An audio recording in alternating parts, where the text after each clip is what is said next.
Hello అండి, మనం dry ice గురించి మాట్లాడుకుంటున్నాము. సో ఇందాక కారణాలు చెప్పడం జరిగింది. జనరల్గా డ్రై ఐస్ అనేవి ఎందుకు వస్తాయి అనేది, కన్నీటి ప్రొడక్షన్ తక్కువ కానీ, కంటిలోంచి కన్ను ఎక్కువగా ఆరిపోవటం కానీ, లేదా మన కన్నీళ్లలో క్వాలిటీ తగ్గడం వల్ల. ఎందుకంటే కన్నీళ్లలో ఫ్యాట్, మ్యూకస్ ఇలా 2-3 రకాల పదార్థాలు కలిసి అవి త్వరగా ఆరిపోకుండా కంటిని తడిగా ఉంచడానికి తయారు చేయబడినవి. సో వాటిలో కొన్ని క్వాలిటీస్ అవి తగ్గడం కానీ అలా జరిగినప్పుడు కూడా డ్రై ఐస్ ఉంటుంది. అయితే డ్రై ఐస్ ఉన్న వాళ్ళకి ఎలా ఉంటుంది? సో డ్రై ఐస్ ఉంటే కన్ను ఆరిపోయినట్టుంది అని కొంతమంది అంటారు. చాలామంది కంట్లో ఇసుక ఉన్నట్టుంది, కంట్లో ఏదో ఫారెన్ బాడీ ఉన్నట్టుంది, రెప్పల కింద ఏదో గుచ్చుకుంటున్నట్టుందండి, లేదా కళ్ళు మంట పెడుతున్నాయి, నొప్పిగా ఉన్నాయి, ఇటువంటివన్నీ చెప్తూ ఉంటారు. సో వీటికి మోస్ట్ కామన్గా ట్రీట్మెంట్ ఏంటి అంటే ఒక simple eye drops, lubricant eye drops అని ఉంటాయి. అందులో 2-3 క్వాలిటీస్ కూడా ఉంటాయండి.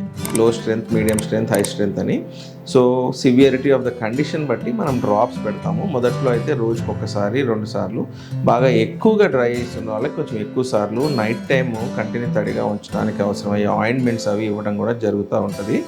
కానీ వీటన్నిటికన్నా కూడా ఒక ముఖ్యమైన కారణం, ప్రత్యేకంగా కంప్యూటర్లు, ఫోన్లు ఎక్కువగా వాడే వాళ్ళలో ఏం చేయొచ్చు అంటే, కంప్యూటర్ స్క్రీన్ మీద బ్లింక్ అని చెప్పి ఒక చిన్న పేపర్తో ఒక స్టిక్కర్ పెట్టుకొని అది చూసినప్పుడల్లా కనురెప్పలు ఒక 4-5 సార్లు కొడతాం అలవాటు చేసుకుంటే, అప్పుడు ఈ డ్రై ఐస్ ఆర్టిఫిషియల్గా వచ్చే డ్రై ఐస్ చాలా వరకు కూడా మీరు తగ్గించుకోవచ్చు.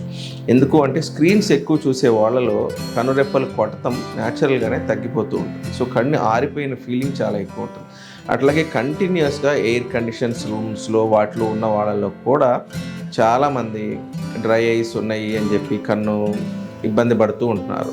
సో ఇందులోనే కంప్యూటర్ విజన్ సిండ్రోమ్ అని కూడా ఈ మధ్య ఒక పేరు ఇవ్వడం జరిగింది. ఇది ఎక్కువగా కంప్యూటర్ చూసే వాళ్ళలో కంటి వల్ల వచ్చే బాధల్ని కంప్యూటర్ విజన్ సిండ్రోమ్ అని చెప్పడం జరుగుతుంది. వీళ్ళందరికీ కూడా ఏదైనా ఉపశమనం కలిగించే ఐ గ్లాసెస్ ఇవ్వడం కానీ లేదా డ్రాప్స్ ఇవ్వడం కానీ జరుగుతుంది. ఈ వీడియో కనుక మీకు నచ్చినట్లయితే లైక్ చేసి, షేర్ చేసి, కామెంట్ చేయండి.